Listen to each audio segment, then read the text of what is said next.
Hello, everyone, and welcome back to the Surprise Jab Podcast. I'm your host, Zach Ruger, surprising with new topics every single week and jamming with your daily dose of UFC. And we're back with another UFC event this weekend as we go from, where are we at? New Jersey now to Atlanta. That's right, we're in Atlanta, Georgia for UFC Atlanta this upcoming Saturday. And the main event, Joaquin Buckley, Kamaru Usman. I mean, come on, it does not get much better than that. A couple of other good fights on the card. I have seen some atrocious cards that they've given to fans at venued events, and let me just say this one is pretty good compared to the rest. So on today's episode, we will be going through and predicting and previewing every fight on the card as well. We have an official movie review for the hit new Marvel movie Thunderbolts. Finally got around to seeing it, and let me just say, it's pretty good.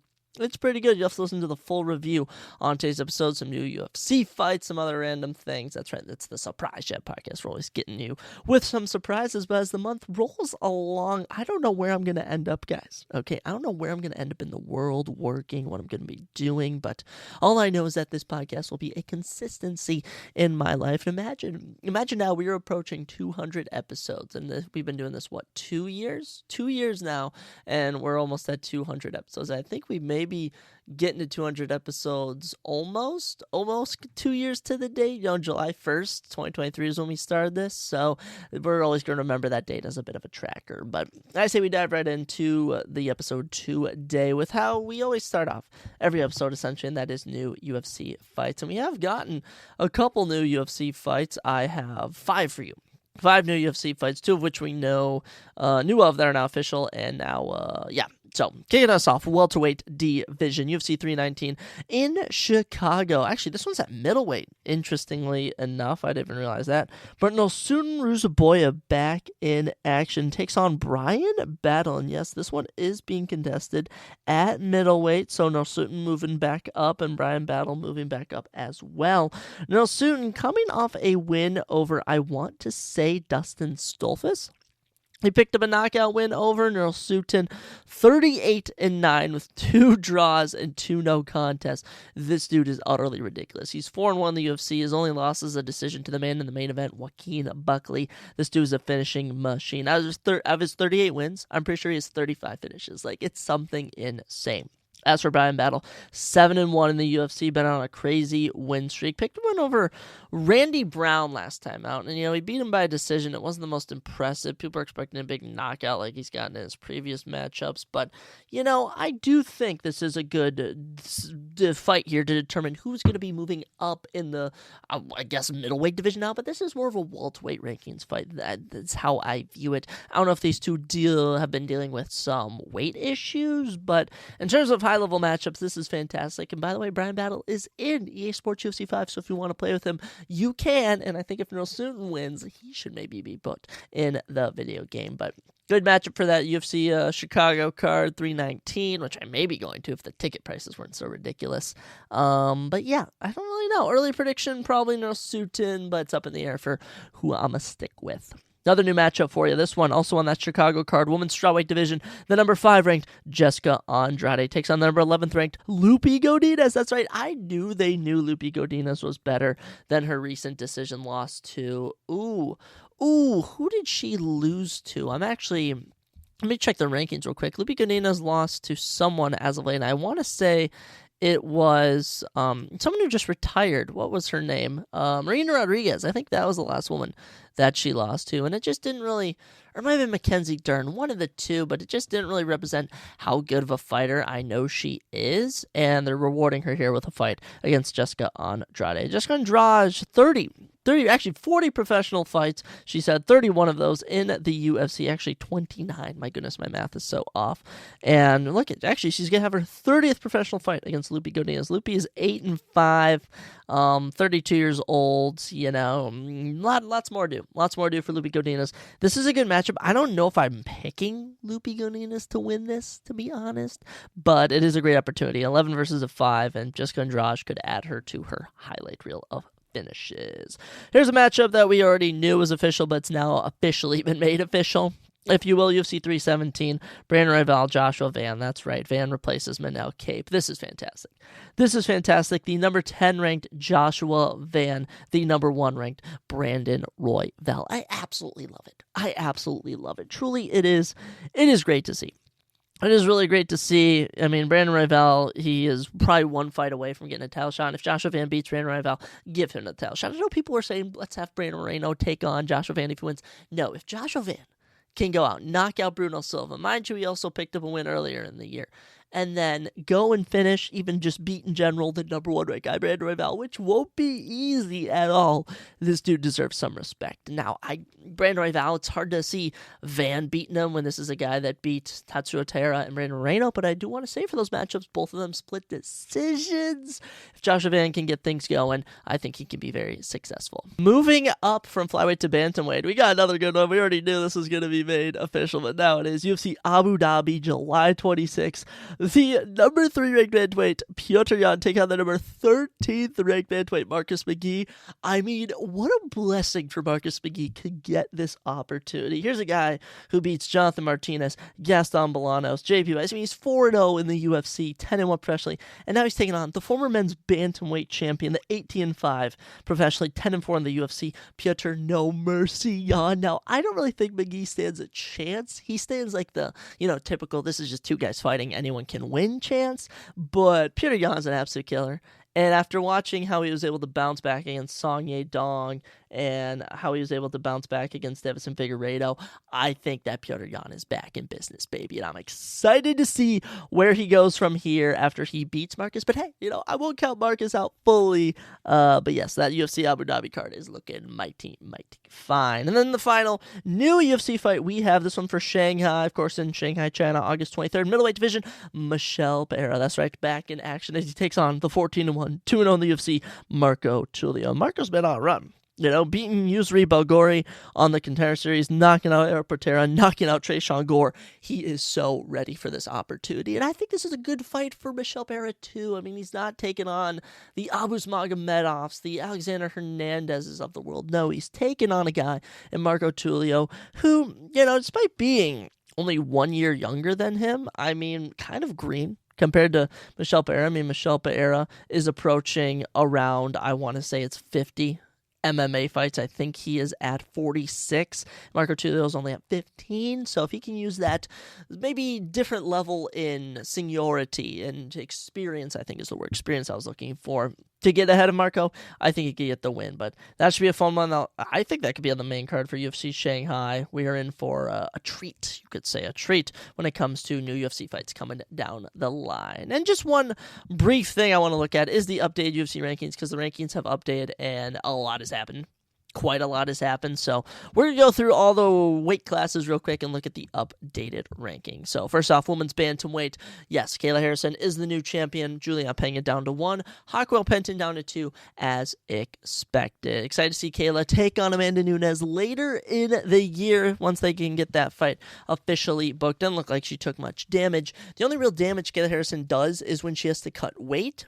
So if anything, I think to fix the women's bantamweight division, I think it was MMA Theory posed this, I don't know for certain, but that you kind of allow the restrictions to be, you can weigh in between 135 and 140 pounds, and that's the women's bantamweight division, similar to how heavyweight and light heavyweight, you have different weights that you can weigh. I know when Israel Adesanya fought Blachowicz, he weighed like 9 pounds under, and that was somehow allowed. So I don't know, but Kayla Harrison's the champ, Penga's down to 1, Pennington's down to 2.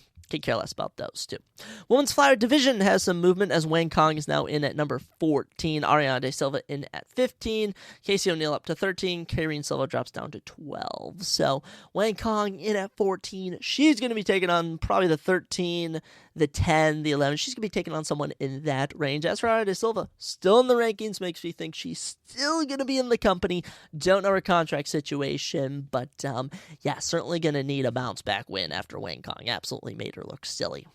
Women's strawweight, no new changes. Like we said, Andrade is taking on Lupi Godinez. Other than that, there's really no new fights being updated, so we'll just have to wait to see once the UFC announces fights for the strawweight division. Women's pound for pound, lots of movement. As expected, Kayla Harrison up to 3. Juliana Pena drops down to 5. Natalia Silva is now up to 6. Grasso drops to 7. Aaron Blanchfield to 8. Tatiana Suarez passes Rosama Yunus from 12 to 11. So the Kayla Harrison one makes sense. She is the number 3 pound for pound fighter in the world. Let's be real. If she took on Zhang Weili or Valentina Shevchenko, I would pick Kayla Harrison to win size-wise. Julianne Pena at 5, for being a 2-time women's bantamweight champion, just got me, just someone who's like a first ballot Hall of Famer that you're kind of just like, doesn't even feel like they should be in the Hall of Fame. But Natalia Silva up to 6, I absolutely love that. She should, hands down, be the next number 1 contender. And as for Grasso, we'll see what she does next. But yeah, a lot of changes. Kayla Harrison getting up there makes the most sense. Heavyweight division, Marcin Tybura is up to 7 as Waldo Cortez Acosta debuts at 8 in the rankings. Sergey Spivak drops down to 9 after losing. Derek Lewis to 10, Tai Tuivasa to 11 as the heavyweight division just looks to see what is next. Marcin Tybura, I'm sure he'll be taking on someone like Shamil Gaziev, maybe even Martin Buday. Waldo Cortez Acosta, I guess, can fight up. But, maybe a fight for him is Sergey Pavlovich. Maybe there's a fight you do right there. But other than that, I don't know what to do with the guy. Personally, I don't know what to do. I think someone told me that Pavlovich has a fight booked, but I have no idea against who. And I don't think that's the case. I think we're waiting on Sergey Pavlovich fight news. Spivak fighting down. Derek Lewis is fighting down. Tai Tuivasa probably won't be back till next year. Heavyweight division is in a gosh-awful spot. I don't know how we're going to fix this division. Light heavyweight has one move as Azamat moves from 12 to 11, passing Johnny Walker. And yeah, Johnny Walker slowly fading out. I think Johnny Walker should take on Zhang Mingyang, in my opinion, at UFC Shanghai. As for Azamat, you got the number 10 guy, number 9 guy, number 6 guy. Yeah. Let's see Azamat get a big opportunity. Middleweight, Rainer Day Ritter passes Paulo Costa from 13 to 12, and which doesn't really matter. Paulo Costa will be taking on Roman Kopylov coming up here at the end of the month. As for Rainer Day Ritter, he's got a big fight coming up with Robert Whittaker. Excited for that one. I think that one is the Abu Dhabi main event, if I'm not mistaken, but exciting stuff. Welterweight division, Kevin Holland debuts at 14. Him versus the number 9 ranked Colby Covington makes so much sense. And, what I really want to do real quick here is how can we get Kevin Holland to a title shot? And I think it is a lot more plausible than one may expect. Beating Colby Covington will put him at the number 9 spot in the rankings. Above him, favorable matchups, I'm going to be honest, probably Ian Gary at 6. I think Ian Gary would be a favorable matchup for Kevin Holland. I think Usman or Edwards, depending how Usman looks this weekend, which we're going to dive into later, but even Leon Edwards would be a fight to get him up into the top of the division. And then taking on someone like Bilal Muhammad, I think that Kevin can get the better of him. And mind you, Jack Della Maddalena has dominated everyone except Kevin Holland, who he took to a split decision, which a lot of people thought Kevin Holland won as well. So I think a Kevin Holland title shot in a year or so is plausible to an extent, but now he's in the rankings at 14. Let's please make him versus Colby Covington. Lightweight division, no new fights as of late. I'm still waiting on Arman Tsarukyan fight news. You got Justin Gaethje going around saying, hey, I'm either going to get a title shot or I'm going to retire. Yeah, you can just retire, Justin. No one's counting on you to get a title shot. But Dan Hooker's also waiting on fight news. So I say when we sort out the division, Dan Hooker, Arman Tsarukyan. That makes the most sense. You got Oliveira versus Topira. Islam's moving up in weight. Max Holloway's taking on Dustin Poirier. Dan Hooker, Arman Tsarukyan. Let's run that matchup. Featherweight division, no new changes. There's rumors that Yair Rodriguez might be fighting Diego Lopez, and that there's also rumors that Diego Lopez might be fighting Gene Silva, and Yair might be getting a title shot. Featherweight division has no idea what it's doing. Bantamweight division, though. Umar passes Petr Yan from 3 to 2. Don't really know what's up with that, but okay. And then Mario Batista passes Henry Cejudo from 10 to 9. I like that. I mean, Henry Cejudo, even admittedly, is inactive, doesn't do any fights.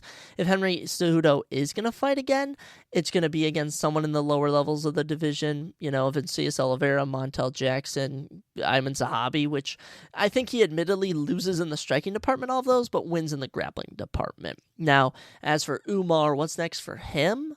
I mean, I think depends who you give the title shot to and what happens with that Petr Yan, Marcus McGee fight. But, if you have to matchmake, I don't think Sean O'Malley is going to be fighting for a while. So Sandhagen takes on Merab. You have Petr Yan take on Marcus McGee. Song Yadong is also up there. So, I don't know, you might have to run Song Yadong, Mario Bautista in the meantime. That's what I think you might have to do, which sucks because Song Yadong has a win over Henry Cejudo. I don't know. Bantamweight division also needs to sort stuff out. The flyweight division, Joshua Van, of course, jumps 4 spots to 10. Already mentioned that this dude was knocked out by Charles Johnson not even a couple months ago, and now he's ranked number 10. Dude's a killer. Tagir Lembekoff drops down to number 12. I don't know who Tagir is fighting It might be Asuama Bayev. I honestly can't remember to save my life. Bruno Silva drops down to 14. I'm sure he'll be taking on an unranked contender like Loner Kavanaugh up next or something. And then the big one, the men's pound for pound, the final thing we'll discuss before we do a little movie review. Arman Tsarukyan debuts at 15 as Sean O'Malley is booted from the men's pound for pound. Charles Oliveira jumps up to 14. Love seeing him in there. Alex Pereira drops down to 9 as they move JDM up to 8. And then the big one, Ian Tapira down to 4, John Jones down to 3. Merab Dvalishvili is now the number 2 pound for pound fighter on the planet. And I absolutely love that. I really do, because we have to look at what Merab has done. Merab's win streak is now at 13. He has gone out and beaten Sean O'Malley twice and Umar all with him. Might I add, September was, I'd say their fight was like in under 10 months. Merab has won 3 title fights, securing a fight of the night, a win at UFC Noche, and a performance of the night finish. He so deserves to be the number 2 guy. You may be like, oh, but John Jones and Ian Tapira would beat him. Yes, Ian Tapira, undefeated, has knocked out Volkanovski and Max Holloway, but he's just been slightly inactive. Not too bad. Last time he fought in October, he's now fighting in June, but I'm sure if he beats Charles Oliveira, he'll jump up. John Jones is just, we don't know what to do with John Jones. I think it's best if John Jones isn't even in the pound-for-pound rankings, because admittedly, we could all acknowledge John Jones is the best pound-for-pound fighter on the planet, but he's so inactive, it's just like, there's no need to actually have him in the rankings. So, a lot of fun stuff with the rankings updating with new UFC fights. I mean, it is a fun time to be a UFC fan. A lot of UFC fans are complaining. I'm like, guys, just enjoy what we have. I mean, there's no need to be a little negative Nancy with everything, if you ever want to put it like that. But yes, moving on from UFC to the MCU. That is right. The newest Thunderbolts movie was so much fun. I had an absolute blast watching it. I was fairly surprised, and it was good. It was really good, and I do want to say the marketing for this movie didn't spoil anything until after it had came out, and this is a spoiler. This is a spoiler review, so if you don't want any spoilers, don't watch it. But just to let you all know, it is out now for everyone to see. Essentially, the entire plot of the movie is you have a bunch of kind of B plus, what do you want to call them? Superheroes? I guess they're superheroes. B plus superheroes, and they all get trapped in this death trap with the, who's the big bad woman in this? It's the, oh my gosh, what is her name?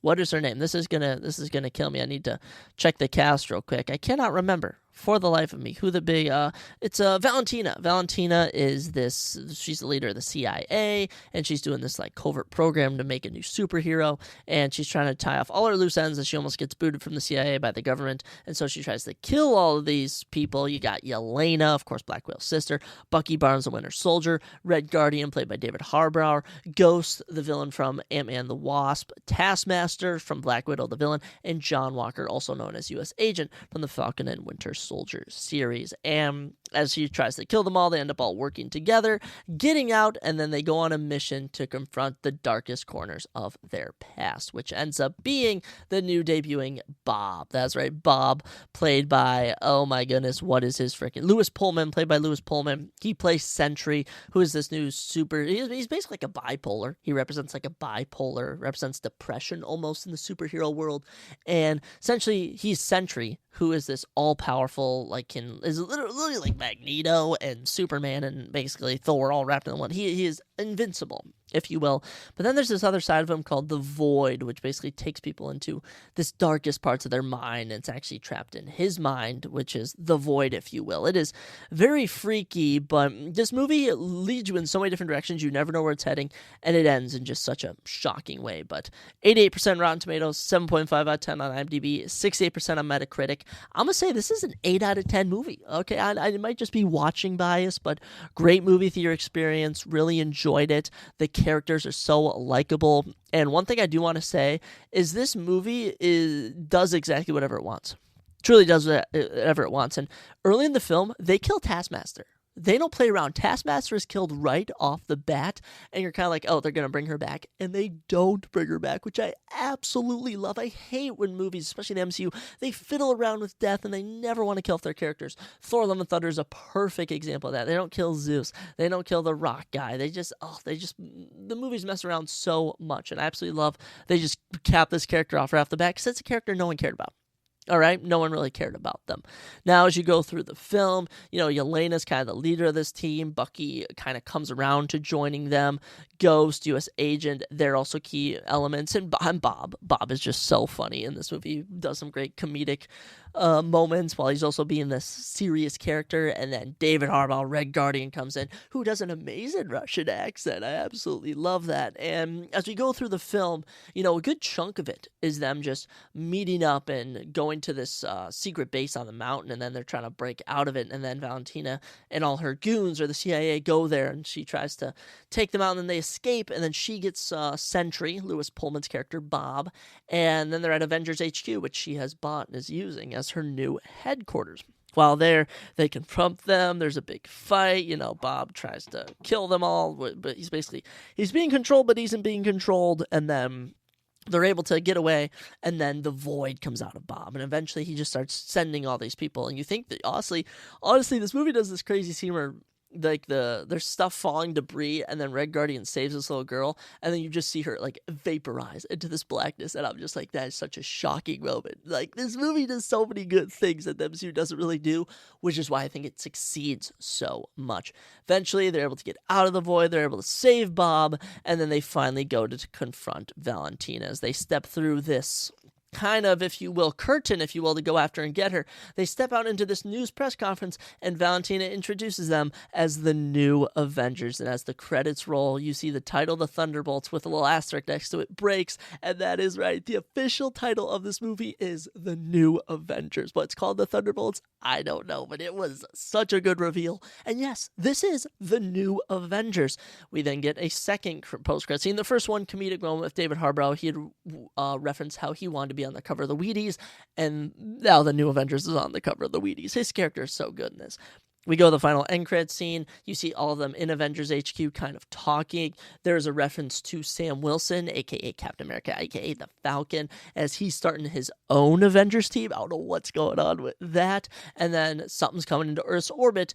All the New Avengers go to check on it, and it is the Fantastic Four ship. So that is right. The latest movie coming out the end of July will tie directly into the end of Thunderbolts. So, by the way, Thunderbolts takes place, I want to say, so the ending, that scene with the Fantastic Four is 14 months after the film. So I believe in the MCU we're in 2027. So I think what they're actually doing is by the time Avengers Doomsday comes out and Secret Wars, they're going to try and when those years are happening, that's where it's actually happening. So it's 2026, 2027, the real world is the same time in the MCU. But I'm excited to see what goes down. That scene is directly from Avengers Doomsday. I learned, which I'm really excited to see Avengers Doomsday and Avengers Secret War, especially Doomsday, because this is just yet another movie where we've introduced yet another new team. I was thinking about doing either a YouTube video, because I might start making those, or I will start making those, or even just a segment on here where we kind of try and connect everything that's been going on. Because, Phase 5 ended with this, which we are going to do a Phase 5 ranking on the next podcast episode, ranking every Phase 5 movie, and there's just nothing feels connected. Nothing really feels connected. Obviously, we have connections. Obviously, they reference Captain America Brave New World. Obviously, the events from Black Widow, the events from Falcon Winter Soldier, the events from Ant-Man the Wasp. Everything is connected, but it's this entire, we had the Infinity War saga, or the Infinity Stones saga, and now we have the Multiverse saga, and the Multiverse saga just feels all over the place. So I'm very curious to see how they wrap all these movies together, but Thunderbolts, 8 out of 10, highly encouraged. Go check it out. Please go check it out. And, safe to say, it takes one movie like this, and I'm already back in the MCU. But something that we're never bouncing in and out of, that is the UFC. And let's get right on into, our UFC Atlanta predictions, a little preview. We got a lot of fights. 13, 14 freaking fights on this card. And, we got a banger main event. Let's freaking do it. Kicking off our card, we head to the women's flyweight division as we have Jamie Lynn Horth taking on Vanessa Demopoulos. Vanessa, Lil Monster. Demopoulos. We've seen her name a number of times. Jamie 7-2, Vanessa 11-7, 5'7" to 5'2". Jamie has 5 inches in height and 7 inches in reach, 66 to 59. Orthodox stance for both of these ladies. Jamie minus 725, heavy favorite at plus 405. Vanessa is the underdog. Jamie Lynn Horth coming into this one 2-2. In the UFC, 35 years old from Canada. She has 5 finishes of her 7 wins, 3 KOs, and 2 subs. She was originally supposed to fight Teresa Beleda, but Teresa pulled out, so Vanessa is stepping in on roughly right around, I don't know if it's 10 days notice, maybe 2 weeks notice, I don't know. Short notice fight for Vanessa Demopoulos. Jamie, debuted in 2023, decision win, ended 2023 with a decision loss. 2 fights between November and December of 2024, win over Ivana Petrovic, lost to Miranda Maverick. So fresh start here in 2025, about halfway through. We'll see how she does. Hasn't really done much. She gets taken down, she lands a takedown, she strikes, she doesn't strike, she hasn't done much. As for her opponent, Vanessa Demopoulos, 36 years old, born in Ohio, but now trains in Las Vegas. She also has 5 finishes out of her 11 wins, though, 1 KO and 4 subs, and she is Greek. You will see her repping the Greece flag if you ever see her walk out or anything. Of her 7 defeats, 5 have occurred under UFC banners. She lost on Day 1's Contender Series in 2020, but still managed to make a debut against J.J. Aldrich in a short notice defeat. Following that, 3 straight wins, including a round 1 armbar over Silvana Gomez Juarez in 2022. She would lose to Karolina Kowalski in 2023, before then going on a 2-fight winning streak in October of 2023 and May of 2024. She is now on a 2-fight losing streak. She lost to Jacqueline Amorim in 2024, but Jacqueline Amorim is an absolute killer in September. And she had 1 fight in April where she lost to Talita Alencar, and that was just about 2 months ago. She got brutally outgrappled. Almost 13 minutes of control time against her. So if Jamie Lynn Horth is going to get it done against Vanessa, it's going to be in the grappling department. Now, when trying to pick this, personally, I love Vanessa. I love a lot. There's a lot of underdogs on this card. Last week, we chose no underdogs. And this week, I'm going to be honest, there's so many good underdogs that I want to choose. And starting off with Vanessa, she's very appetizing. She's had much more interesting, much more hard-hitting fights. But one thing I've noticed is that she does have 0 takedown game. Despite having 4 submissions, despite being a submission jiu-jitsu expert, it would appear that she, it does better when it's on the feet. And as for Jamie Lynn Horth, there's just little to tell. One thing I will note is that in the Miranda Maverick win, she did win a round over Miranda Maverick, and Miranda Maverick is now taking on Rose Namajunas. So, tough to say what's going to transpire. I'm just going to go with Jamie Lynn Horth since this is short notice, but Vanessa Demopoulos, little to be loved. The size advantage is what's really going to make me choose Jamie Lynn Horth here. Definitely going to go with the decision. Anything can happen with these. Moving on, welterweight division, as Phil the Fresh Prince Rowe. Phil, that's your nickname, the Fresh Prince, takes on the last ninja, Angelou. So what are these nicknames? Phil, 10-5. Wow, 10-5, Phil. I thought you were 16-5. Angelou said 10-4 with a no contest. So same professional number of fights for both of these men. 6'3" to 5'10". Wow, 5 inches in height for Phil, including 6 inches in reach, 80 to 74. Orthodox stance for both of these gentlemen. Phil at plus 100, Angelou at minus 145. Pretty close fight odds-wise. Phil Rowe coming into this one, 34 years old, born in Brooklyn, but now trains and lives out of Orlando. 10 fights, 10 wins by finishes. Yeah, actually I should say 10 wins by finishes. 10 finishes, 6 KOs, 4 subs is what I'm trying to say. Of his 5 defeats, he's only ever been knocked out once. Funny enough. As of right now, he's sitting at 3-3. In the UFC. His finishes are over Orion Koss, James Witt, and Nico Price. His last win was in December of 2022. Had one fight in 2023, lost to Neil Magny, but that was a BS split decision. That made no sense. The verdict scorecard had Phil winning. And the last time he fought was in June of 2024, where he lost to Jake Matthews. Phil just hasn't really left much to be desired in terms of excitement in the UFC, but here he is, back in action, and at 34, it's do or die now for Phil Rowe. And that Neil Magny fight really could have turned the tables of his career, so I am a little unfortunate that they didn't give him that, but hey, you are where you are at now. Nothing to do but get better. His opponent, Angelusa, on a 2-fight losing streak as well. Well, the Brian Battle fight's a no contest, but he was going to lose that one. So officially on just a 1-fight losing streak. Lost to Gabriel Bonfim in July of 2024.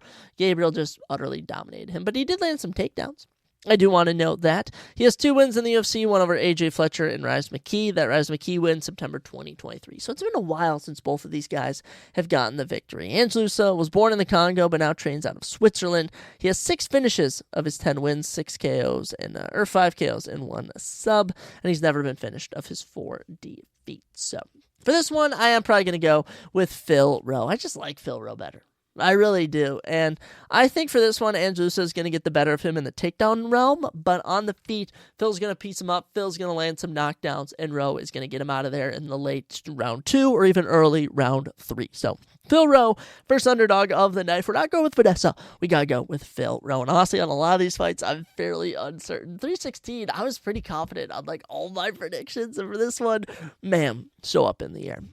Moving on to the men's bantamweight division, as we are back with Ricky Simone taking on Cameron, the babyface killer, Smotherman. Ricky Simone 21-6, Cameron 12-5, 5'9" to 5'6", 3 inches in height for Cameron, but that's nothing new for Ricky. 69 inches in reach for both men, and an orthodox stance for both of these men. Ricky minus 525, Cameron plus 400. That's right, big favorite for Ricky Simone. Ricky Simone, 32 years old. Wow, dude's been fighting the UFC since 2017.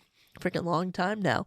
From Washington, last time he got a win was in his home state. 11 of his 21 wins are by finish, 7 KOs and 4 subs. And of his 6 defeats, he's been finished 3 times. He was supposed to take on Charles Jourdain in what would have been just an absolute banger fight, but unfortunately Charles got hurt, so Cameron is stepping in on about a week's notice. So thank you, Cameron, for keeping Ricky on here, but man, that Ricky Simone and Charles Jourdain fight would have been a banger. Ricky Simone, dude's had a good run. Fought Merab in his debut, finished him unofficially.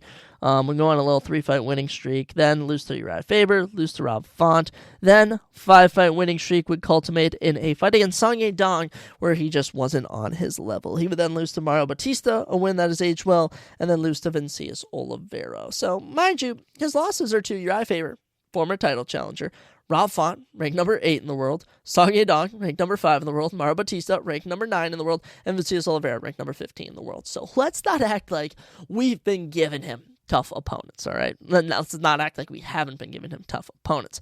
Last time, though, in February, took on Javid Basharat, a tough fight. A lot of people thought he was going to lose, and he gave us one of the best KOs we've seen in 2025 as he put Javid's lights out cold with out of it was a right hook, a straight, I don't know, but Javid went out cold, and Ricky got himself a little performance bonus. So Simone is coming in with some heat, man. I mean, those fists are just on fire right now. He caught Javid so clean, and Javid was out like that, like slumped right on his head, and I'm excited to see Ricky back in action, but he is much more of a grappler.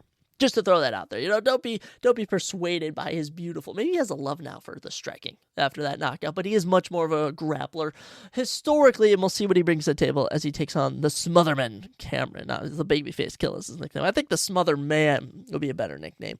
27 years old from Houston. He has 7 of his 12 wins by finish, 6 KOs and 1 sub. And of his 5 defeats, he's been knocked out twice. Currently sitting at 1-1 in the UFC.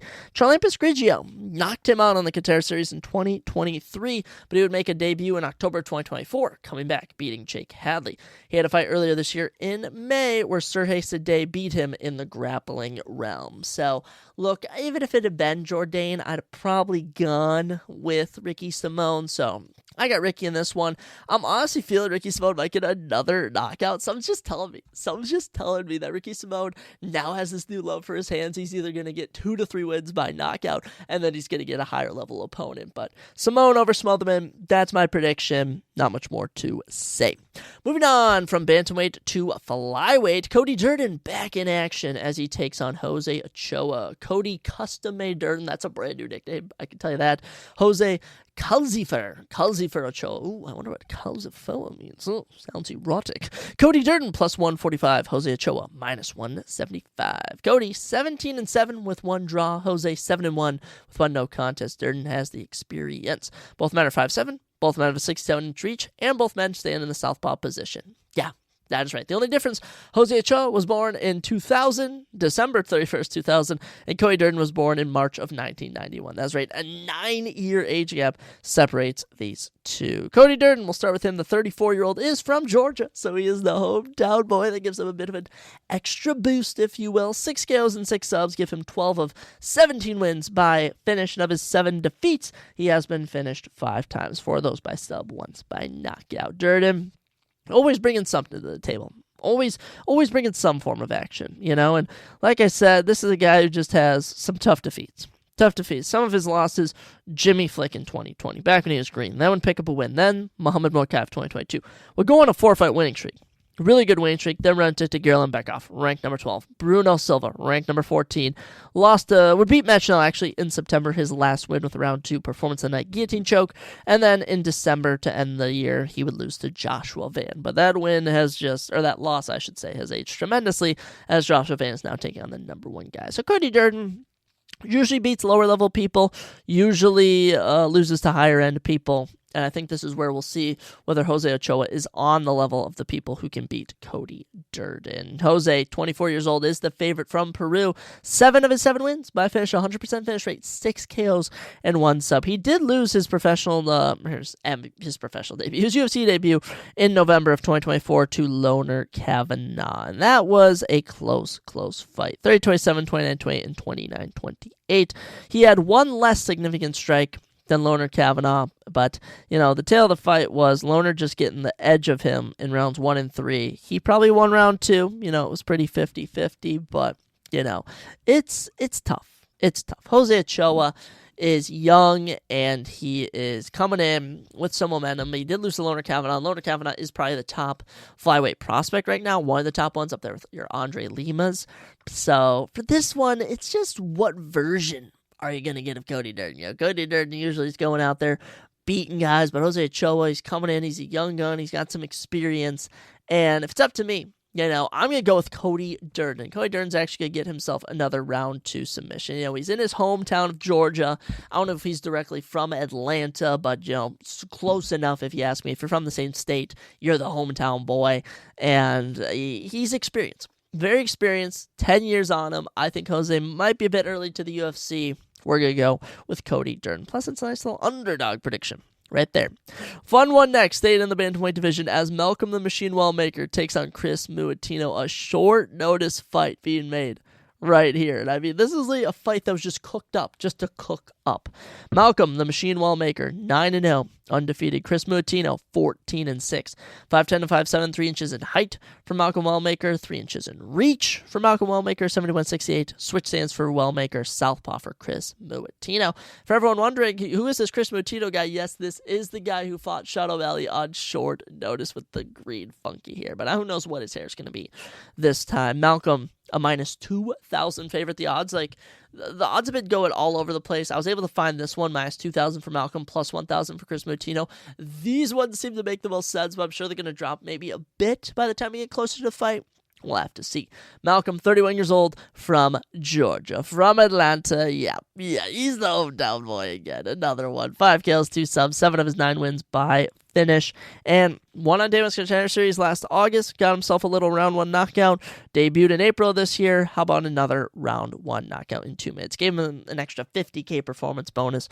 Malcolm's coming in with a lot of momentum. He's a striker, and here he is in the UFC. This dude hits hard. That's what I've seen. The Cameron Sutherland fight made me realize this dude hits really freaking hard, and someone who can really take a punch is his opponent, Chris Muatino. Chris, the massive underdog.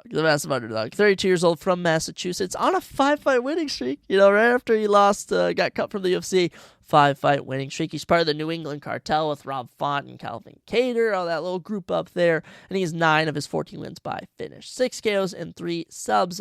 One thing I do want to say, he only had 4 finishes when he was coming into the UFC. Now he has 9, all right? Since his losing ways in the UFC, he's gotten all 5 of his wins on his win streak by finish, including some bulldog chokes, some round 1 knockouts, round 2 knockouts, some rear naked chokeholds. This dude's been action-packed. in his time in the UFC, he had a fight of the night against Sean O'Malley. I mean, dude, he took the fight on short notice, and the only reason Sean got a TKO is because the ref stopped it because his face was bleeding like crazy. Chris wouldn't even go down. He got dropped once, and after that was like, I ain't going down again. He showed so much heart. Then, came back a couple months later and got beat by some guy named Guido Canetti in 2 minutes, and everyone was like, okay, he's not meant for the UFC, but he's back. Second time's the charm, baby. I don't know. I would love to watch Chris win, and I'm going to be rooting for Chris, but Malcolm Wellmaker is the hometown boy he is, coming off of just 2 amazing knockout wins. Yeah, I'm not picking against Malcolm Wellmaker. I always have a special place in my heart for the hometown people. When we're in China, I'm rooting for the Chinese people. When we're in Florida, I'm rooting for the Florida people. Whenever someone fights in their home country or home, for the United States, home city, I always like to root for them. So we're going to go with Malcolm, and just overall, Malcolm Wellmaker should have the skill set to get past Chris Muatino. After that, veterans in action in the welterweight division as Michael Maverick Chiesa takes on Court the Crusher. McGee, what a nickname, the Crusher. Chiesa, 18-7, Court 23-13, 6'1" to 5'11", 2 regular-sized men. Chiesa's got the advantage there. 75-inch reach for both of them. Southpaw for Michael, orthodox for Court McGee. Michael coming in, minus 330. McGee, plus 250. So Chiesa is the favorite as expected. Chiesa, 37 years old from Washington, 12 subs. Out of his 18 wins, he is a submission expert. And of his 7 losses, he has been finished in 6 of them, 5 by sub once. He's been knocked out. Michael, been around a long time, 37 years old. He's been with the UFC for 13 of them. Dude has been good. He's had some great opponents in the past. Won the Ultimate Fighter over Ali Aquinta. He's fought in Jorge Masvidal, Beneil Dariush, Jim Miller, Kevin Lee, Anthony Pettis, Neil Magny, Rafael dos Anjos, Vicente Luque, Sean Brady, Kevin Holland. And as of late, after that little 3-fight losing streak, August 2024, submits Tony Ferguson. All right, bounces back to end the year in December, submits Max Griffin. So he's coming in with some momentum, some rear naked chokehold wins, especially he was the man to unofficially right now, retire Tony Ferguson. Yeah, Michael Chiesa, legend of the game, was 1 fight away from maybe getting a title shot before he lost to Vicente Luque. The Sean Brady fight, dude, he almost came back after losing the first 2 rounds. Then the Kevin Holland defeat was really bad. But since then, you know what? 2-fight winning streak. He took some time off. I'm excited to see how Chiesa looks here. And if he gets a win here, that'll be 3 straight. And he should get this one as he takes on Court McGee. Court is 40 from Utah. Got a massive win in his home state when he submitted Tim Means in round 1 back in October. He's gotten 11 of his 23 wins by finish. He's gotten himself 3 KOs and 8 subs. And of his 13 defeats, he's been knocked out 3 times. He is a decision machine. Let's not act like Court McGee isn't a decision machine. Been with the UFC now 15 freaking years. He also actually won the Ultimate Fighter. I'm pretty sure. I don't know. He might have unofficially won it. I'll have to see. But, actually holds a win over Robert Whittaker. Beat him in 2013. That's pretty cool. Fought Santiago Ponzinibbio, Sean Strickland, Sean Brady, Carlos Condit. Was on a little 3-fight losing streak before he beat Tim Means using the grappling. But being that he is another grappler, being that this would be a massive upset, in all facets, Michael Chiesa should get this one done. I'm predicting him to get this one done. I think he takes down Court, gets him out of there in round 2. He's at round 1 rear naked chokehold, round 3 rear naked chokehold. Let's complete the trifecta. He gets in round 2 rear naked chokehold over Court McGee. That's my prediction right there. Not to be mean to Court, but, beating Tim Means is one thing. Beating Michael Chiesa, that's another ball game. Moving up in weight to the light heavyweight division. This one's exciting. Paul Bear Drew Craig taking on Rodolfo Trator Balato. Rodolfo minus 350, Paul plus 275. But we always love when Paul Craig's an underdog. He's a juicy underdog. Paul Craig 17-9-1. Rodolfo 12-2-1. Both men are 6'3". 76-inch reach to 75-inch reach. 1 inch for Paul. Orthodox stance for both of these gentlemen. Paul Craig, 37 years old from Scotland. From good old Scotland. 100% finish rate. 4 KOs, 13 subs. We done known this about Paul Craig. As of right now, 3-fight losing streak, 1-5 in his last 6. This is do or die for Paul Craig. Mind you, a great guy, but Paul Craig just hasn't been it as of late. Just hasn't been himself, And mind you, they've been having him fight young up-and-comers. He had a fight night against Brendan Allen. Brendan grappled him to death and submitted him. Took on Kyle Barallo. Kyle Barallo knocked him out. Last time he fought, November 2024, Bo Nickel outstruck him in a boring fight. So this is a bounce-back fight for Paul Craig, and one that he desperately needs to win. Been with the UFC now 9 years. He's had some fun fights. Khalil Roundtree Jr. holds a win over Magomed. He is actually the only man to beat Magomed Ankalaev, and that win is aged incredibly well. Jimmy Crute, Alonzo Metafield, Mauricio Rua he had a draw against. Actually knocked out Mauricio Rua. Beat Jamal Hill, beat Nikita Krylov. I mean, he's exciting. Last win did come, though, 2 years ago over Andre Muniz. So we'll be waiting to see if Paul can get back to his winning ways as he takes on the young and hungry Rodolfo Bellato. 29 years old from Brazil, 11 of 12 wins by finish. This dude is a wrecking machine. 7 kills and 4 subs, but both of his losses are by knockout. Good to know. Actually got knocked out by Vitor Petrino on the Contender Series in 2022. We come back a year later and get a round 2 knockout on the Contender Series. Would then beat Io Patera in a fight of the night in December of 2023 for having a split majority draw against Jimmy Crute earlier this year in February. And the funny thing about that fight, which I do want to note, is that was Jimmy Crute's fight to lose. Jimmy Crute had that boy knocked out in round number 1 and just lost it. And then Rodolfo was able to fight his way back in round number 2, win round number 3 as well, and it ended up being a draw because round 1 was such a 10-8. This one has me so torn. The one thing that I think is keeping me going with Rodolfo Bellato is that this dude has lost both round 1s he's had so far in the UFC, and he's won in round 2 and even won round 3 of the other fight he had. So Rodolfo Bellato, as much as you think he's down, he's not out, but this has been against strikers. Paul Craig is not a striker. So the one worry I have with this Rodolfo Bellato fight, and this is the only way I see Bellato losing, is he's probably going to drop Paul Craig. Money's on he's going to knock down Paul Craig. But the issue is, will he follow him to the ground? Because if he follows him to the ground, he's going to get caught in an armbar, going to get caught in a triangle choke. So if he can avoid that, he should handsomely win. We are going to go with Rodolfo Bellato, but mind you, we always have a little special place in our heart for Paul Craig. So if you do beat him, Bellato, don't beat him too meanly.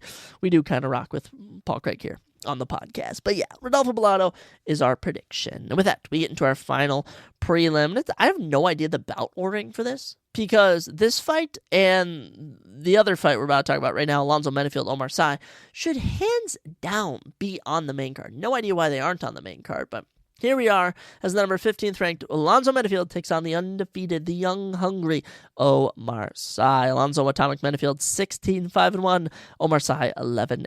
6'4" to 6 foot. Omar, 4 inches in height, also has 7 inches in reach, 83 to 76 orthodox stance for both of our fighters. Omar, minus 480, Alonzo, plus 350. Alonzo Menifield, currently in at number 15 spot in the rankings, 37 years old from Texas. 13 of his 16 wins by finish, 9 KOs and 4 subs. Of his 5 defeats, he's been knocked out 3 times. These two are supposed to fight March 22nd. I don't know what happened if Alonzo pulled out, but actually, no. I think, I don't know who pulled out. Someone pulled out, but Alonzo Menifield is now blessed to be taking on him on this card. But Alonzo Menifield, last time he fought, beat Julius Walker in February in a fight of the night. And maybe it was that fight. No, they were slated to fight in London. Alonzo Menifield was making a quick turnaround. But Alonzo coming in off a win, good for him. Before that, though, knocked out by Azamat Murzakanov, knocked out by Carlos Ulberg. Yeah. It's really tough. Menifield's been with the company for 8 years now. Had some fun fights. He's beaten Paul Craig. He's lost to Oven St. Preux. He's been hit or miss. He had a little fun saga with Jimmy Crute, which was some good fights. Beat Dustin Jacoby in a fun fight. But here he stands. Big tough test as he takes on the undefeated, the hungry up-and-comer in Omar Sy. 29 years old from Paris, France. 8 of his 11 wins by finish, 4 KOs and 4 subs. As of right now, 2-0. 2-0, beat Tuco since debut. Then had a big win over Dawoon Jung in September. But now it's the big boy fights. Now it's the Alonzo Menifields. And will he pass the test? He should. He probably should pass the test, and I think he is going to pass the test. This undefeated fighter curse, I don't know if it's real. It was real in the first 3 months, but as we've reached June, undefeated fighters continue to win. I think that Omar Sy should get past Alonzo Menifield in the striking and the grappling. And Omar strikes me as he strikes me as a guy who is going to stand and bang with Alonzo Menifield, and if Alonzo cracks him, he's going to take him down and try and get a submission. So Omar Sy will ride with him here. As for what will happen after this fight, I think that's another question. But for this one, in all facets, he should get past Alonzo Menifield. With that, we get into the main card, and we start with the middleweight division as Mansour Abdul Malik takes on Cody Brundage. Mansour minus 420, Cody plus 310. Mansour 8-0, Cody 11-6 on the no contest, 6'2" to 6 foot. Height goes to Mansour. 8 inches in reach, go to Mansour, 80-72, orthodox hits for both of these guys. Mansour Abdul Malik, man, what do you want? What do you want? Dude is 27 years old, born in Pennsylvania, now fights out of Maryland. 100% finish rate, 7 kills, 1 sub, and dude just ran through his opponents. Round 2 finish on the Katera series, brutal debut over Dusko Todorovic, just destroyed him, and then took on Nick Klein in February of this year and knocked him out in round number 2. So, Mansour, dude, I just want you to picture something. He is a big, strong, striking machine. He is a killer. He's an absolute killer, and I absolutely love watching him fight. And he should pick up a win here, a keyword should, against Cody Brundage. Cody, I'm going to call him Cody the Bruiser Brundage. It's not his actual nickname, but 31 years old, born in Carolina, now fights out Colorado. 6 KOs and 3 subs, give him 9 of 11 wins by finish, and of his 6 defeats, he's been finished 4 times. This dude he should have 0 wins. He should have 0 professional wins, but Cody Brundage just finds a way. I have no idea how. UFC record, he is sitting at, what is it now? 5-6, 5-7 in the UFC. It is atrocious. 5-6, I'm pretty sure, in the UFC. But yeah, Cody Brundage debuted in 2021, lost. Then for some reason gets 2 round 1 finishes. Then gets finished in 3 straight fights. Then picks up 2 wins. One's a DQ win, one's a slam finish win. Then gets defeated by Bo Nickel. Has a no contest against Abdurazak Al-Hassan when he gets illegally hit or something. By the way, another fight where he was winning. He is then set up to lose against Julian Marquez, and he knocks out Julian Marquez in round number 1. That was in March. So Cody, back in action. Look, there is, unless you're giving me a free bet here, I'm not picking against Mansour Abdul Malik. He should go across the cage, and he should absolutely take Cody Brundage's head off. Something tells me that Cody Brundage is going to avoid that, take him out, and submit him. I hope that doesn't happen, but if we're going to see anyone lose on this card, it's going to be Mansour Abdul Malik and Omar Sy, just from sheer luck from their opponents. But we are going to go with Mansour Abdul Malik in this one. Moving on, bantamweight division. This is a fun one. Fun one, which I'm torn on. Cody No Love Garbrandt finally back in action as he takes on Raoni Barcelos. Raoni minus 150, Cody plus 120. The favorite is Barcelos. We'll start with him actually. Actually, no. Who should we start with? Let's start with Cody Garbrandt. Why not? Cody, 14-6, 5'8", 65-inch reach. Raoni, 19-5, 5'7", 67-inch reach. Orthodox. These two are very similar. Very, very similar. For Garbrandt, 31 years old. Actually, he's 33 now. Dang. Born in Ohio, now fights out of California. 11 of his 14 wins by knockout, and of his 6 defeats, he's been finished in 5 of them, including 4 by KO. Last time he fought was in April when Davison Figueiredo submitted him. He was supposed to fight Miles Johns in September and October. Both those fights fell through, so now he takes on Raoni Barcelos. Some people say Cody Garbrandt had the best championship performance ever against Dominic Cruz. I don't think so. It hasn't really aged that great, but this man was once undefeated. This man was once 11-0, and then he would go on one of the worst streaks ever. TJ Dillashaw would knock him out twice. Pedro Munoz would knock him out, and then he would have a crazy knockout against Rafael Sunsel, and then get just humbled against Rob Font over 5 rounds, lose to Kai Kara-France in brutal fashion, pick up wins over Trevin Jones, get a big knockout for Brian Keller, and then get submitted by Davison Figueiredo. You never know what you're going to get with Cody Garbrandt, and it is weird to think his championship win turns 9 years old this year. Wow, it's crazy how MMA goes. But hey, some people can't say they've had 3 title fights, including one where they won, so you know what? We won't hold it over him too much. His opponent, Raoni Barcelos, 38 from Brazil, 11 of his 19 wins by finish, 8 KOs and 3 subs, and of his, what is he at now? 5 defeats. He's been KO'd in 2 of them. Raoni coming in off of 2 wins, including a win where he beat Peyton Talbot. In January, he became the first man to beat Peyton Talbot. Absolutely humbled the living daylights out of him. Raoni, at 38 years old, has been in the UFC for 7 years. Stellar record. 7-4. Not too bad. Losses to Timur Valev, Victor Henry. By the way, he should not have lost that Timur Valev fight. No shot. Victor Henry beat him, Umar Nurmagomedov knocked him out, and Kyler Phillips beat him pretty handsomely. But hey, 2-fight winning streak now. Good stuff for him, but there's no way we're picking against our boy, Cody No Love Garbrandt, especially as an underdog. We can't pick against Cody. We don't know how many times we're going to see him again. In the striking department, I clearly favor Cody Garbrandt. I think he should knock out Randy Barcelos. He just has to avoid getting taken down. And I don't think he has as bad a grappling as Peyton Talbot does. So we're going to ride with Cody Garbrandt, no love, to get another knockout win. I think that sounds good to me. Moving on, middleweight division, Edmund Golden Boy Shabazian back in action as he takes on Andre Petrovsky. Edmund 14-5, Andre 13-4. Similar, 6'2" to 6 foot, 2 inches in height for Edmund, 2 inches in reach for Edmund, 75-73, orthodox for Edmund, switch stance for Andre Petrovsky. Edmund minus 205, Andre plus 165. This fight sucks.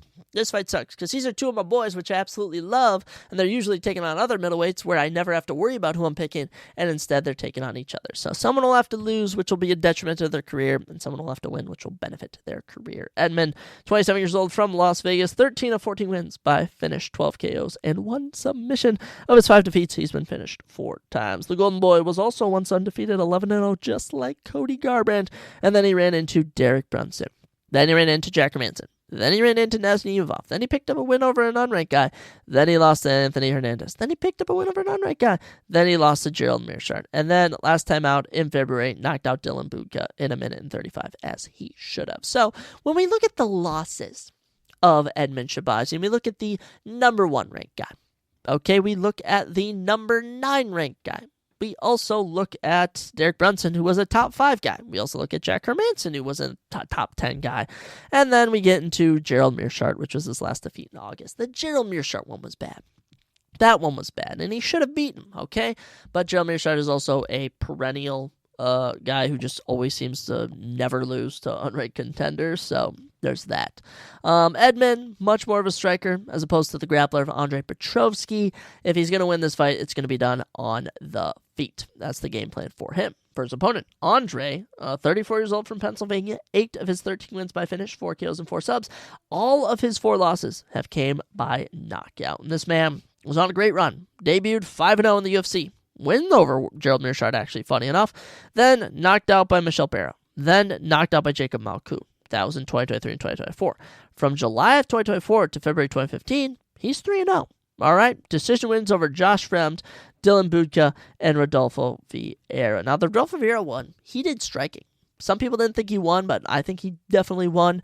The Dylan and Josh Fremd ones he did in the grappling department. This is so hit or miss. This is so hit or miss. I don't even know. The only reason I would pick Andre is because he's an underdog. But I just think when we're looking at these big guys' biggest weaknesses, obviously it's grappling for Edmund Shabazian, but with the sneaky little advantage he has, not much, but just that he has, I think he can avoid that from Andre, keep it on the feet, beat him up, and Andre, last time he fought 2 strikers, he lost, and Jacob Malkout wasn't even a real striker. Since then, hasn't taken on 8 strikers. So we are going to ride with Edmund Shabazian, the Golden Boy, to get a second straight knockout. That's right, I'm predicting him to knock out Andre Petrovsky in round 1, or late round 1, or even early round 2. That's what I'm going with. Now, we dive into the co-main event. We finally have more ranked competition. There we are, as the number 7 ranked Rose Namajunas takes on the number 11 ranked Miranda Maverick. Thug Rose and Miranda fear the Maverick. And coolio enough, what's her face? Rose Namajunas, ranked number 12 in the women's pound for pound. Look at that. She is a pound for pound fighter. Rose Thug 14-7, Miranda Fear the 17-5, 5'5" to 5'3", 2 inches a night for Rose, 65 inch reach for both of them. Southpaw for Miranda, orthodox for Rose Namajunas. Rose Namajunas coming in this one, 32 years old, born in Wisconsin, born in Milwaukee, now fights out of Colorado. 2 KOs and 5 subs. Give her 7 of 14 wins by finish, and of her 7 defeats, she's been finished twice. Once by sub, once by knockout. She is the minus 275 favorite. Miranda Maverick, the plus 210 underdog. Rose Namajunas, been with the UFC since 2014. This is year 11 for her. Legend of the game. Great fights all around. Angela Hill, Paige VanZant, Tisha Pennington, Michelle Warson Gomez, Joanna Jones, Jacek twice, Jessica Andrade, Zhang Wei Li twice. I mean, she has so many great wins. There was the awkward phase where she lost to Carlos Esparza and Manny Florida, and many people thought she was down and out. Then she came back and beat Amanda Hebus and Tracy Cortez in 2024. She did end 2024 with a loss to Erin Blanchfield. That was a competitive fight. Rose Namajunas always seems to be in it till the end. That's usually how she is. The only time I've seen her actually dominated was when she was shockingly knocked out by Jessica Andrade. And by the way, that was shocking because she had her basically in a submission and then gets her head smashed into the canvas. So Thug Rose back in action. Mind you, hasn't had a finish since 2021, and she hasn't had an exciting fight since, 2021. Been a fat minute. Her opponent, Miranda Maverick, 27 years old, born in Missouri, but now also trains and fights out of Colorado. 8 of 17 wins by finish. She has 1 KO and 7 subs, and for 5 defeats, she has never been finished at all. Currently in the UFC, she's sitting at 8-3. His professional record losses to Macy Barber, Erin Blanchfield, and Jasmine Jasudavicius, which if those aren't the best wins to have, that's really the 6, 5, and 4 women in the division. She ain't too bad. Currently on a 4-fight win streak. Armbar for Priscilla Cash-Weda. Went 3-0 in 2024, wins over Andrea Lee, Diana Barbosa, and most recently in December, she beat Jamie Lynn Horth, Not too bad. The Jasmine Jasudavicius loss, pretty close. Erin Blanchfield won, dominated, and Macy Barber, she was robbed. She was robbed against Macy Barber, I'll tell you that outright. So, there's just something about this fight. I don't know what to do, because Thug Rose, she's obviously lost her last bout to Erin Blanchfield, but it was pretty close. Miranda Maverick beat Jamie Lynn Horth. This is 50-50 if you ask me. I would love to pick Miranda Maverick, but something just tells me Thug Rose is going to do Thug Rose things. It's going to be a boring 3-round decision, and Thug Rose is going to get done. So we are going to stick with Thug Rose Namajunas. That's our prediction right there. I mean, does any needle move with this fight happening? I don't know. I think it would be best for business if Miranda Maverick won, but I don't think she's going to. I think Rose Namajunas just has a better overall skill set. But hey, we'll see. Maybe Thug Rose is on the decline again. But with that, we get into the only real fight I genuinely care about, but mind you, I do like all of these fights. We head to the men's welterweight division as the number 5 and number 6 guys go to battle. My bad, number 5 and 7. Ian Gary pass joking Buckley. My bad, Buckley. As Kamaru, the Nigerian Nightmare Usman, takes on Joaquin Numansa Buckley. Usman plus 210, Buckley minus 275. Usman's the underdog. Crazy to say. Usman 20-4, Buckley 21-6. 6 foot to 5'10", 2 inches in height for Usman. 76-inch reach for both of them. Southpaw for Buckley. Switch stance for Kamaru Usman. 38 years old, the number 5 ranked guy from Florida, of course, born in Nigeria, fights out of Florida. 9 KOs and 1 sub give him 50% finish rate, not the best, and also a 50% losing rate when he gets finished. He's been knocked out once and submitted once. Dude, Kamaru Usman, legend. Absolute legend of the game. At one point, he was on a 1, 2, 3, 4, 5, 6, 7, 8, 9, 10, 11, 12, 13, 14, 15. I forgot he was the 15 guy.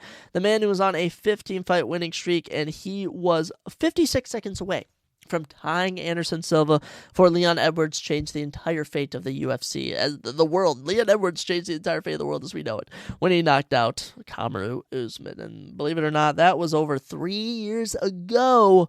Since then, lost to Leon Edwards in a rematch in 2023, lost to Hamza Chimaev in 2023. 2 years later now, he is not fun, but he's finally back, taking on Joaquin Buckley, and mind you, we knew those losses weren't going to age bad. Leon Edwards, welterweight champion, multiple title defenses.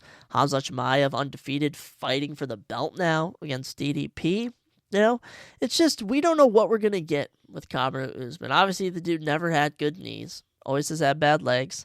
Last time he got finished, 2021. Last time he won, 2021. And mind you, his only wins over people still in the UFC are Colby Covington and Gilbert Burns. And they're on the decline. So it's going to be tough. It's going to be tough to see what Kamaru Usman we get. Because if it's the Kamaru Usman who fought Hamza Chimaev and Leon Edwards, I'd still pick that guy. Okay, but is it going to be a latter version? We'll have to see. I know what version we're getting of Joaquin Buckley, though. The 31-year-old from Missouri on a 6-fight winning streak has 15 of his 21 wins by knockout. And of his 6 defeats, he has been knocked out 4 times. This man lives and dies on the feet. On this win streak, knocked out Andre Filo, beat Ox Morono, knocked out Vicente Luque, beat Nursultan Ruzbov, knocked out Wonderboy Thompson, and most recently had to have his fight stopped against Colby Covington because he had beaten his brains in so silly. Last time he lost, Chris Curtis had a unanimous decision loss to Nasruddin Imavov. I mean, this dude has been non-stop action since joining the UFC. By the way, was knocked. Kevin Holland holds a win over him. Funny enough. Of course, Kevin Holland holds a win over everyone. I swear. Or Kevin Holland is either whole. Kevin Holland has just fought in everyone. That's why I should better say. He has some of the greatest knockouts I've ever seen. I mean, the Impa Gonzagata one you're going to see all week on the highlights. You probably have been seeing it. Jordan Wright, he absolutely beat him up. Antonio Rojo beat him up. The Andre Filo kick was pretty nasty. Vicente Luque, dirty. Wonderboy Thompson made him faceplant. So yeah, Buckley is pretty freaking good. He's in his prime. So this is the issue you run into. You got a guy in Joaquin Buckley who is in his prime. And the guy in Kamaru Usman is past his prime. And the thing is, Usman was just inactive. Didn't fight at all in 2024. We are now 6 months in 2025. He's finally fighting. It has been officially, I can say, he fought in October of 2023. It has been basically close to 2 years. It has been a year in, 9 months? A year and 9 months since he's last fought? A year and 10 months? It's just impossible to know what's going to happen. So I am going to be rooting for Kamaru Usman. I think Buckley is very cocky. But as of right now, I have watched Joaquin Buckley beat Vicente Luque, Wonderboy Thompson, Colby Covington. He is cleaning out the welterweight division, and I think he might add Usman to the docket, and he might even knock out Kamaru Usman. And I hate to say that, but it's been a recurring theme with Israel Adesanya, with Francis Ngannou, with Volkanovski, all these great champions, Leon Edwards, they just losing to the young, hungry up-and-comers. So we are going to pick Joaquin Buckley. It is the safe prediction, but that's just how it goes. That's just how it goes sometimes. But we will be rooting for Kamaru Usman in this fight. Similar to a Kevin Holland scenario, but not so much. I kind of knew Kevin Holland was going to beat Vicente Luque at the end of the day. As for this one, I don't know if Usman's going to get done, but if Usman wins, I'll be happy. But we are going to pick Joaquin Buckley. So when we go through all of our picks, not too confident on a lot of them. Some of them I am. Buckley, we just don't know what version of Kamaru Usman's going to show up. Rose Namajunas, Miranda Maverick, I mean, it's the same thing as Rose Namajunas cooked. Will Miranda Maverick be able to fight to her level? We'll see. Edmund Andre, Cody Garbrandt, Ronnie Barcelos, Mansour Abdul Malik, Cody Brundage, Omar Sy, Alonzo Metafield. I mean, I'm going to be honest, all of these fights just depend who's going to show up and in what capacity. But, yeah, those are all of our picks for all the fights. Got a couple underdogs here and there. So if you slap all these in a parlay, you would probably be a very, very rich man. So with that, ladies and gentlemen, I will send you on your way. Go watch the Thunderbolts. Make sure to lock in your bets. Drop your predictions as well for UFC Atlanta. Got a lot of fun stuff coming up next week on the pod. That's right. We're probably going to get some YouTube videos cooking. I'm excited to get those out there. So with that, have a good one. And as always, I'll catch you next time on the Surprise Jab Podcast.